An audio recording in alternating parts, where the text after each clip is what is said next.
தமிழ்நிறம் நேயர்களுக்கு வணக்கம். இன்று நம் நிகழ்ச்சியில் ஃபாதர் ஜெகத் கஸ்பர் அவர்கள் இணைஞ்சிருக்காங்க. அவங்கள்ட்ட பேசலாம். வணக்கம் ஃபாதர். வணக்கம். ஓகே ஃபாதர், அதுக்கு அடுத்து நம்ம தமிழகத்தை பொறுத்த மட்டும் ஈரோடு இடைத்தேர்தல் ஆரம்பித்த உடனே சீமான் அந்த இதில் சொன்னது இந்த பெரியார் இஷ்யூ அதுதான் ரொம்ப பேசு பொருளாக இருந்துச்சு.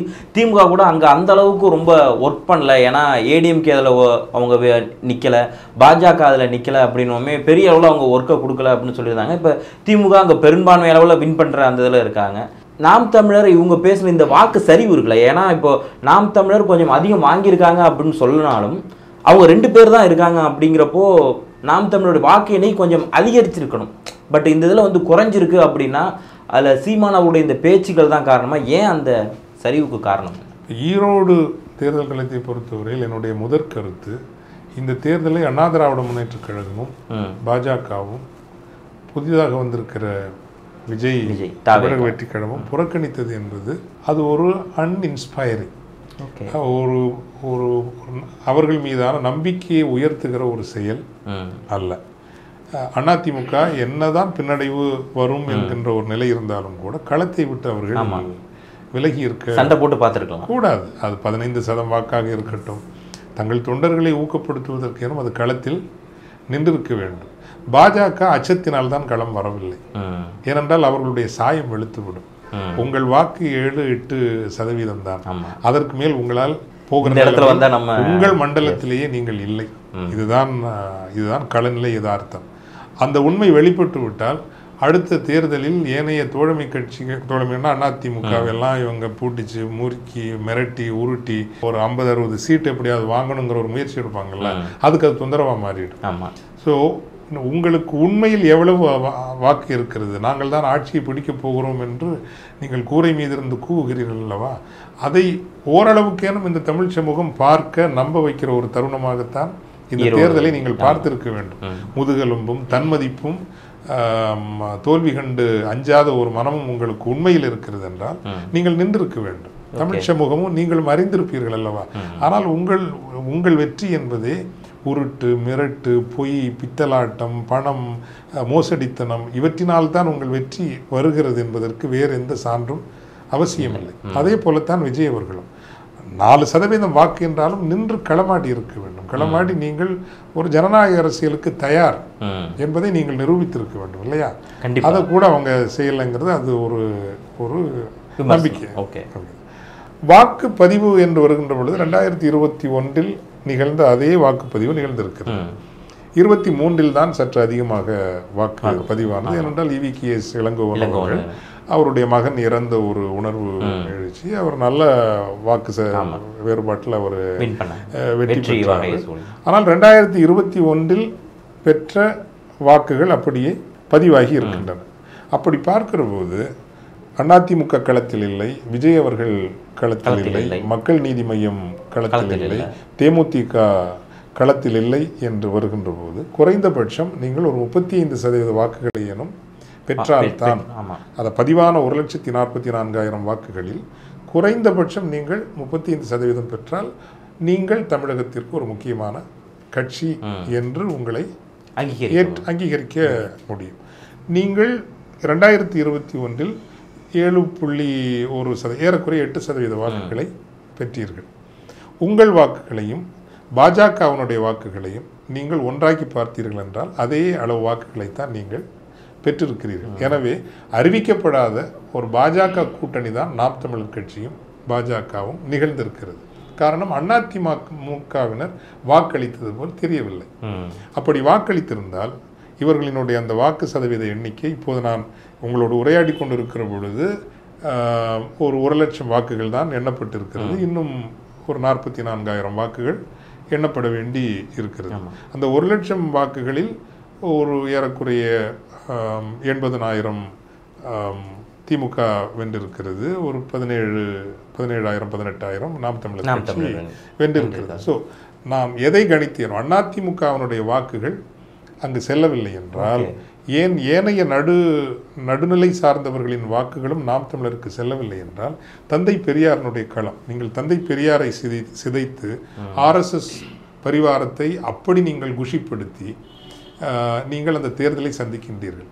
அந்த களத்தில் அண்ணா திராவிட முன்னேற்றக் கழகம் நிரூபித்திருக்கிறது, திமுக எங்களுக்கு ஒருவேளை பகை கட்சியாக இருக்கலாம், போட்டி கட்சியாக இருக்கலாம், ஆனால் தந்தை பெரியாரை பழிக்கிறவர்களை நாங்கள் ஏற்றுக்கொள்ள மாட்டோம் என்கின்ற செய்தியை அண்ணா திராவிட முன்னேற்றக் கழகமும் செய்திருக்க வேண்டும். காரணம், நீங்கள் வாக்குப்பதிவு என்று வருகின்ற போது 2001 பதிவான அதே அளவுக்கு வாக்குகள் இப்போதும் பதிவாகி இருக்கின்றன என்றால் அண்ணா திராவிட முன்னேற்றக் கழக ஆதரவாளர்கள் வாக்களிக்கவில்லை என்று நீங்கள் கருத முடியாது.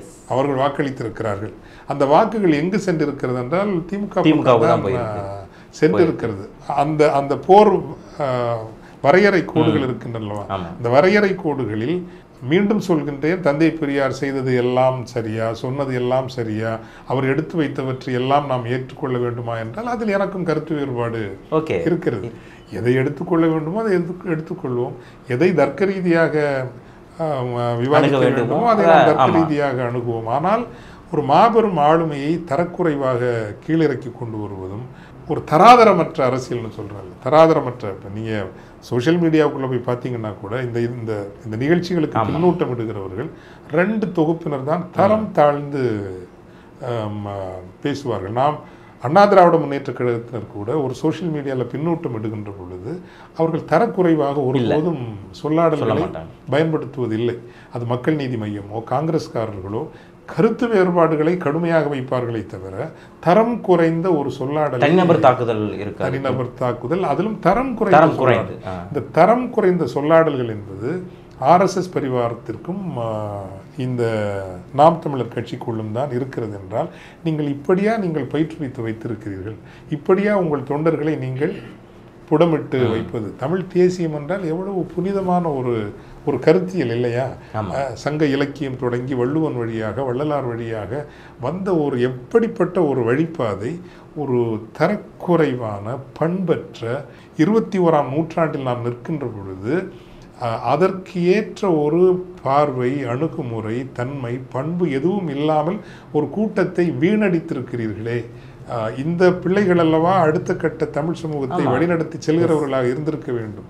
அவர்களை எல்லாம் இந்த நிலைக்கு இறக்கி கொண்டு வந்திருக்கிறீர்களே என்கின்ற கோபமும் அண்ணா திராவிட முன்னேற்ற கழக அந்த கோர், அண்ணா திராவிட முன்னேற்ற கழகத்திற்கு ஆதரவாக இருக்கிறவர்கள், அடிப்படையில் திமுகவை பிடிக்காதவர்கள் ஒரு தொகுப்பினர் ஒருவேளை நாம் தமிழருக்கு வாக்களித்திருக்கலாம். ஆனால் அடிப்படை கோர் அதிமுகங்கிறது நாம் தமிழருக்கு வாக்களிக்கவில்லை என்பது இந்த தேர்தலில் நிரூபணமாகிறது. ஆமாம், அதே தான் வந்து நம்ம இது சம்மந்தமாக நிறைய பத்திரிகையாளர்களும் பேசும்போது அவங்களும் அதான் சொன்னாங்க. ஒருவேளை பாஜகவில் அதுவும் எலைட்டாக இருக்கிறவங்களுடைய வாக்குகள் மட்டும்தான் நாம் தமிழருக்கு போகுமே தவிர அதுலேயுமே கொஞ்சம் நம்மளை மாதிரி பேசக்கூடிய சாமானியர்களுடைய வாக்குமே திமுகவுக்கு தான் போகும். ஸோ இந்த முறை அவர் கடுமையான வீழ்ச்சியை சந்திப்பார் அப்படிங்கிறத சொல்லியிருந்தாங்க. ஸோ நீங்கள் சொல்கிற மாதிரி இதில் அதிமுகவோட நிலைப்பாடு சண்டைக்காரன் காலில் சாட்சிக்காரன் காலில் விட சண்டைக்காரனிடையே நாம் போகலாம் அப்படிங்கிற மாதிரி அந்த பக்கம் அப்படி இல்லைங்க. என்னை பொறுத்த வரைக்கும் 2036 தேர்தலில், ஏன் அதுக்கு முன்னாடியே கூட திமுகவும் அதிமுகவும் தான் எங்கள் கூட்டணியாக இருக்கும். ஓகே, ஆமாம் ஆமாம் ஆமாம், அது புதிய அதிர்ச்சி தகவலாக இருக்குது. அப்படிதான் தமிழக அரசியல் அந்த திசையில் தான் நகரும். ஓகே, ஒரு மோர் டிஸ்இன்டகிரேட்டட் பாலிடிக்ஸ் தான் இவால்வ் ஆகும். அதாவது ஒற்றை புள்ளியில் இணைக்கின்ற அந்த வல்லமையை திமுக அதிமுக 2 கட்சிகளுமே அடுத்த 10 ஆண்டுகளில் இழக்கும். ஒரு காலத்தில் ஒன்றாக இருந்த கட்சிகள் தானே.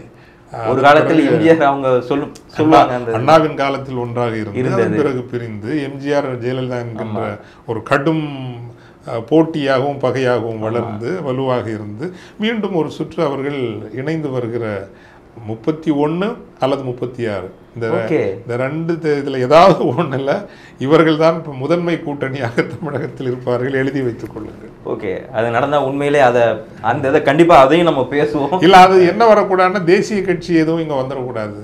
நமக்கு கிடைத்த ஒரு பெரும் பேரு என்பது இந்த 2 கட்சிகளும் 2 துருவங்களாக இருந்ததால் டெல்லிக்காரன் வந்து இங்க நாட்டாமை பண்ணாத ஒரு என்னதான் இருந்தாலும் நம்ம பக்கத்து ஒரு வீட்டுக்காரங்க நம்ம சண்டை போகலாம், ஒரு தொடர்பு இல்லைன்னா இன்னொரு தொடர்பு எடுத்து டெல்லிக்கு காவடி எடுக்கணுங்கிற ஒரு சாபம் நமக்கு வரல.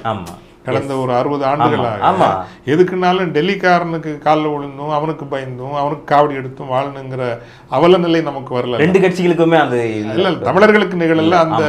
அந்த கொடுப்புன்னு நமக்கு இந்த இவங்களால கிடைச்சதுதான். திமுக அதிமுகங்கிற ரெண்டு கோல் போஸ்ட் இருந்தனால தான் நமக்கு. அதனால தான் நம்ம வந்து அதிமுக அழியக்கூடாது. எடப்பாடி ஐயா எல்லாரையும் கொஞ்சம் அனுசரித்து போகணும், தினகரனை கூப்பிட்டு பேசணும், சசிகலா அம்மையாரோட அனுசரித்து போகணும், அவர் இபிஎஸோடையும் ஓபிஎஸோடையும் கொஞ்சம் அனுசரித்து போகணும் திரும்ப சொல்லுவது.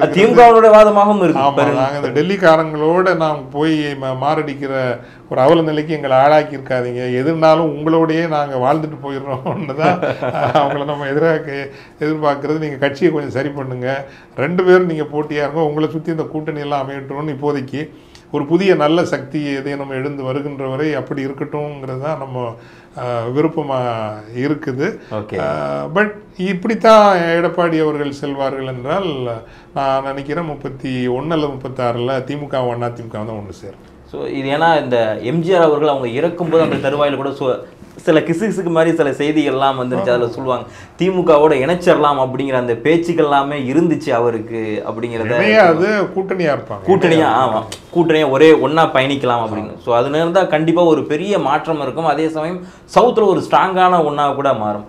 ஓகே சார், இப்போ நாம் தமிழர் இதில் நீங்கள் சொல்கிற மாதிரியே அவங்கள சார்ந்து பெரியாரை பேசுனதுனாலே நிறைய பேர் கட்சி விட்டு போகிறதெல்லாமே பார்க்க முடியுது இந்த இடத்துல. அவர் டைரக்டாகவே சொல்லும்போது திடீர்னு பேரறிஞர் எச் ராஜாவே பேரறிஞர் ராஜா சொல்லையா அப்படின்னு சொல்லி அண்ணாவோட அந்த இதை இந்த பக்கம் அதெல்லாம் சொல்கிறது மூலமாக என்ன ஆகும் இனி வரக்கூடிய காலங்களில்? அவர் நினைக்கிறாரு இந்த அதிகார அமைப்பு, அதாவது ஒரு சனாதன அதிகார அமைப்பினுடைய ஆசீர்வாதம் இருந்தால்தான் தமிழகத்தில் நிற்க முடியும், வளர முடியும், வேறு சட்ட சிக்கல்களிலோ இதிலும் சிக்காதபடி முன் செல்ல முடியும் என்று நம்புகிறார். அவர் சனாதனத்தின் ஒரு எடுகூலி, மன்னிக்கணும், ஈழத்தமிழ் போராட்டத்தை மழுங்கடிக்க தமிழகத்தின் மையத்திலிருந்து அகற்றுவதற்காக கொண்டு வரப்பட்ட ஒரு ஆள். எனக்கு அதான் அவர் வந்து நான் திரும்ப சொல்லுனேன், நீங்கள் ஈழத்தினுடைய தியாக நினைவுகளை சுவீகரித்து கொள்ளாமல் அந்த பிரச்சனையை வச்சோ அல்லது புலிகளினுடைய தியாகங்களை எடுத்து உங்கள் கட்சியை நீங்கள் அடிப்படையிட்டு வளர்க்காமல் இருந்திருந்தால் நீங்கள் என்ன வேணாலும் செய்துட்டு போங்க, நமக்கு பிரச்சனையே இல்லை. மற்ற கட்சிகளுக்கு கொடுக்குற அதே ஆதரவை நானும் கொடுத்துருப்பேன். எத்தனையோ கட்சிகள் வருகின்றன, இது ஒரு கட்சி. இப்போது எங்கே நம்ம விருதுநகர் தொகுதியை அங்கே நம்ம தேமுதிக அந்த தம்பி விஜய் பிரபாகரனுடைய அரசியல் எனக்கு ரொம்ப பிடிச்சிருந்தது.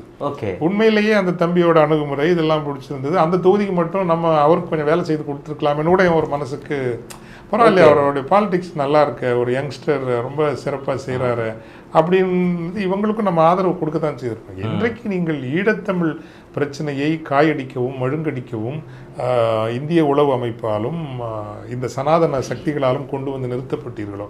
இன்னைக்கு பாருங்களேன், வந்து தமிழ் தேசியங்கிற பேரில் நானும் நாம் தமிழில் இருக்கிற எல்லாரும் சேர்ந்து தானே நின்றுக்கணும். இன்னைக்கு நீங்களும் நானும் சண்டை போடுற நிலைமையெல்லாம் வந்திருக்குது. தமிழ் உணர்வாளர்களும் அடித்துக் கொள்கிற ஒரு நிலைக்கு தானே கொண்டு வந்து அவங்க நிறுத்தியிருக்கிறாங்க. அவங்க ஜெயித்துட்டு சிரிச்சிட்டு இருக்கிறாங்கல்ல. எவன் ஒருவன் அழித்தானோ, அழித்தவர்கள் சிரிக்கிறார்கள்.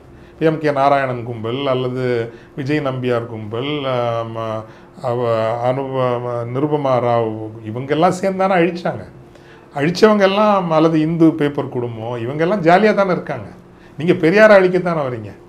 எவன் உண்மையிலே திட்டமிட்டு இந்த போராட்டத்தை அழித்தானோ அவனெல்லாம் இன்னைக்கு பெரிய அந்த சனாதன சக்திகள் அப்படியே தானே வந்துட்டு இருக்காங்க. அவங்களுக்கு எந்த ஊறுகேடும் வரவில்லையே, இல்லையா? வரலையா? அவங்க நல்லா தானே இருந்துட்டு இருக்கிறாங்க. அப்போது நான் வந்து அவங்கள நம்ம எல்லாரும் சேர்ந்து அவங்களோட மோதி இருக்கணும், அவங்கள எதிர்கொண்டிருக்கணும். குருமூர்த்தி வகையரா, சுப்பிரமணியம் சாமி வகையரா, இந்து ராம் வகையரா, இவங்களோட தான் நம்ம மோதி இருக்கணும், இல்லையா? அப்போ ஆனால் அவங்கெல்லாம் இன்னைக்கு நல்லா சொஃபிஸ்டிகேட்டடாக எலீட்ஸாக அவங்க பாதையில் அவங்க ரொம்ப உயர போயிட்டு இருக்கிறாங்க. நீங்களும் தானே சண்டை போட்டு இருக்கிறோம். அந்த நிலைமைக்கு கொண்டு வந்து நிறுத்தினது நீ தானே, இல்லையா? அப்போ அந்த ஆத்திரம் தானே, ஆவேசம் தானே வருது. இப்போது தமிழ் உணர்வு கொண்ட பிள்ளைகள் எல்லாம் அந்த கூடாரத்தில் இன்னும் இருக்கிறார்கள். அதே அளவுக்கு தமிழ் உணர்வு கொண்டவர்களும் மோதக்கூடிய ஒரு நிலைக்கு கொண்டு வந்து விட்டுருக்கீங்கல்ல, இல்லையா? பெரியார் என்னது பெரியவர் எச்ராஜான்னு உங்களால் சொல்ல முடியிருக்கு. வாய் கூசாமல் கூசாமல் எப்படி சொல்ல முடிகிறது உங்களால்? எனிவே நேரம் ஆயிடுச்சு. Okay okay father. ஏன்னா நீங்கள் சொல்கிற மாதிரி அதில் நிறைய மாற்றங்கள்லாம் நிகழ்ந்திருக்கு. அதே மாதிரி டெல்லியிலையும் வந்து திருப்பி மறுபடியும் பாஜக வந்திருக்காங்க. என்ன நடக்க போகிறது அப்படிங்கிறத நம்ம வந்து பொறுத்திருந்து தான் பார்க்கணும். இந்த நேரத்தில் இருந்து உங்களுடைய கருத்துக்களை வழங்கி மிக்க நன்றி ஃபாதர்.